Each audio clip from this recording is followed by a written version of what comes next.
শয়ন একাদশী ব্রত মাহাত্ম্য হচ্ছে, মহারাজ যুধিষ্ঠির বললেন, হে কৃষ্ণ, আষাঢ় মাসের শুক্লপক্ষের একাদশীর নাম কি, এর মহিমাই বা কি, তা আমাকে কৃপা করে বলুন।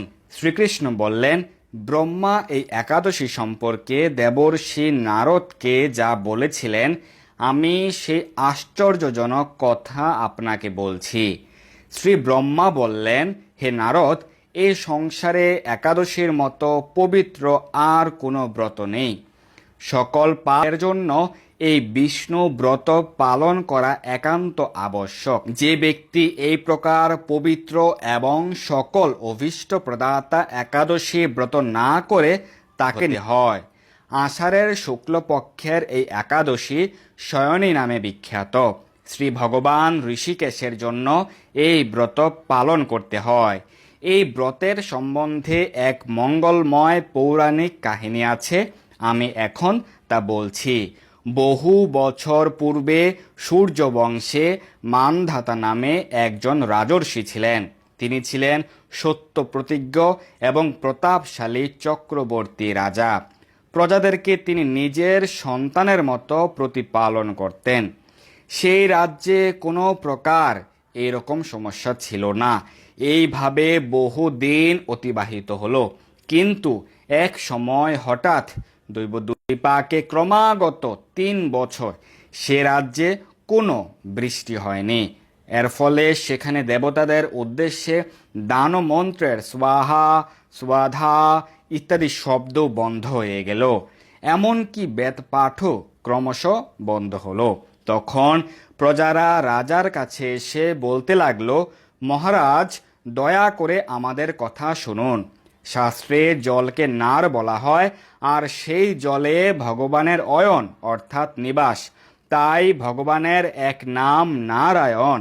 মেঘরূপে ভগবান বিষ্ণু সর্বত্র বাড়ি বর্ষণ করেন।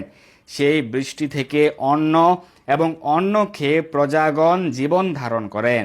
এখন সেই অন্নের অভাবে প্রজারা প্রাপ্ত হচ্ছে। অতএব হে মহারাজ, আপনি এমন কোনো উপায় অবলম্বন করুন যাতে আপনার রাজ্যের শান্তি এবং কল্যাণ সাধন হয়। রাজা মানধাতা বললেন, তোমরা ঠিকই বলেছ। অন্ন থেকে প্রজার উদ্ভব, অন্ন থেকেই প্রজার পালন। তাই অন্যের ভাবে প্রজারা হয়, আবার রাজার সেও রাজ্য হয়।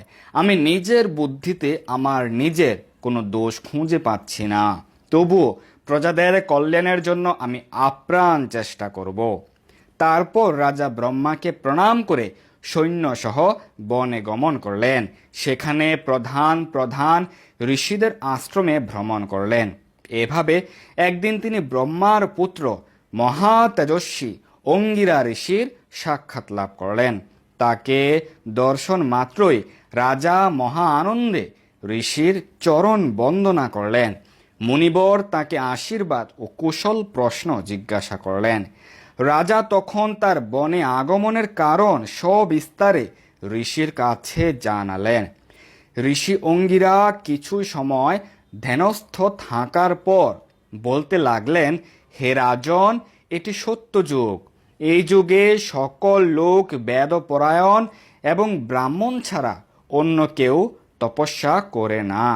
এই নিয়ম থাকা সত্ত্বেও এক শূদ্র এ রাজ্যে তপস্যা করছে, আর তার এই কার্যের জন্যই রাজ্যের এই দূর। তাই তাকে করলেই সকল দোষ দূর হবে। রাজা বললেন, হে মুনিবর, তপস্যাকারী নিরপরাধ ব্যক্তিকে আমি কিভাবে করব? আমার পক্ষে সহজ সাধ্য অন্য কোনো উপায় থাকলে আপনি তা দয়া করে আমাকে বলুন। তদ উত্তরে মহর্ষি অঙ্গিরা বললেন, আপনি আষাঢ় মাসের শুক্ল পক্ষের শয়নী নামে প্রসিদ্ধা একাদশী ব্রত পালন করুন। এই ব্রতের প্রভাবে নিশ্চয়ই রাজ্যে বৃষ্টি হবে। এই একাদশী সর্বসিদ্ধিদাত্রী এবং সর্ব উপদ্রবকারিণী। হে রাজন, প্রজা ও পরিবারবর্গ সহ আপনি এই ব্রত পালন করুন। মুনিবরের কথা শুনে রাজা নিজের প্রাসাদে ফিরে এলেন। আষাঢ় মাস উপস্থিত হলে রাজ্যের সকল প্রজা রাজার সাথে এই একাদশী ব্রতের অনুষ্ঠান করলেন। ব্রত প্রভাবে প্রচুর বৃষ্টিপাত হলো। কিছু কালের মধ্যেই অন্নাভাব দূর হলো। ভগবান ঋষিকেশের কৃপায় প্রজাগণ সুখী হলো। এই কারণে সুখ ও মুক্তি প্রদানকারী এই উত্তম ব্রত পালন করা সকলেরই অবশ্য কর্তব্য। ভবিষ্যোত্তর পুরাণে যুধিষ্ঠির শ্রীকৃষ্ণ তথা নারদ ব্রহ্মা সংবাদ রূপে এই একাদশীর এই মাহাত্ম্য বর্ণিত হয়েছে। সকলকে অসংখ্য ধন্যবাদ। হরে কৃষ্ণ। শয়নী একাদশী ব্রত মাহাত্ম্য কি জয়।